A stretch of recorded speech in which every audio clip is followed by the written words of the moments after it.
Hi there, I'm going to show you how to replace a battery in this K5 key fob. You do not need any tools, you just need one of these batteries. This takes a 2032 and you can get these off Amazon. I've put a link below in the description that will take you straight there. So what you want to do first is press this silver button here and release your mechanical key. Now this right here, there should be a tab right here, but it's been broken off. These fobs are notoriously bad for this piece breaking off. So I'm going to show you how to fix this if this tab's broken. This is the half that would be coming off. So you just want to put your key here and just press.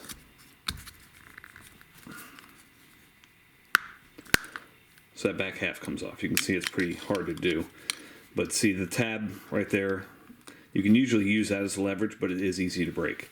Once you have that off, you can take your key and just pry that dead battery out.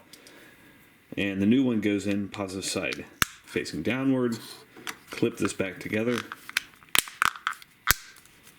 Put your key in and you can check to make sure it works right here. Make sure you got your red light and you're all set. No need to reprogram. Hope that was helpful. Make sure you hit that thumbs up button.